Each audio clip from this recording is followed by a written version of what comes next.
Paano nga ba malaman kung hinog na ang ating avocado at pwede nang harbisin? Yun po yung ating pag-usapan sa maikli nating agricultural. Shoutout sa bago at regular nating subscribe, lalo sa ating mga loyal na followers. Tara na, pag-usapan na natin. Ito po yung aming mga green avocado mga ka-agri. Yan, kita niyo yung mga bunga.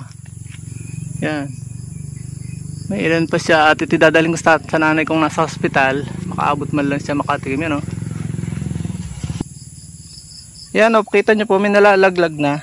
Ito yung uwi ko. Ito yung magulang. Nalalaglag. Maraming faktor kung matalaglag. Una magulang at merong nanurok.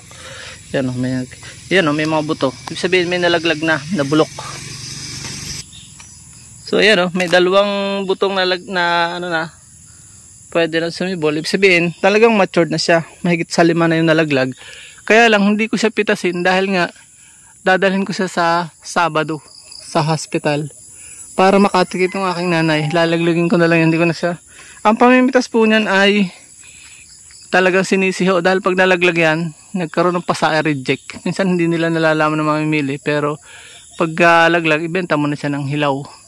Ang ganda po ng presyo ng avocado, nag-average ng 30, 40, ganyan pagka-retail.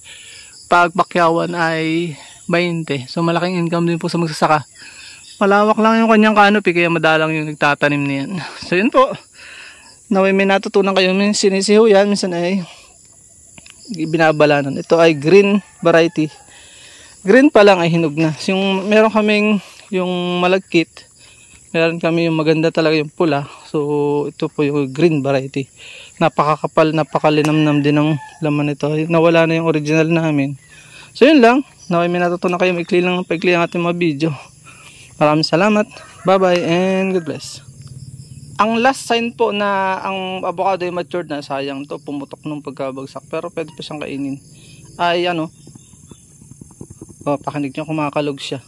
Kahit berde pa po yan, mo pinitas, sample ka, pitas ka ng sample, makikita mong, maririnig mong nakakalug-kalug. Hindi siya bingo,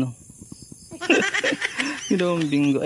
Kawang na po kasi sa loob, kaya siya ay matured na. Pwede na siyang pitasin. Ang problema lang po talaga, yun, sa taas.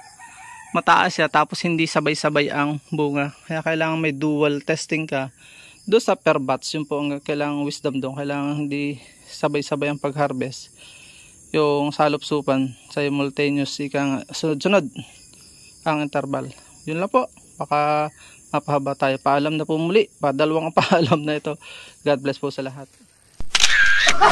At dyan po nagtatapos ang maikli natin vlog. Kung kayo po ay mahilig sa mga itong klaseng upload, huwag niyo pong kalimutan mag-subscribe at i-hit nyo na rin po ang notification bell para updated po kayo sa aming mga upcoming videos. Paalam muna po sa ngayon. Bye bye and God bless.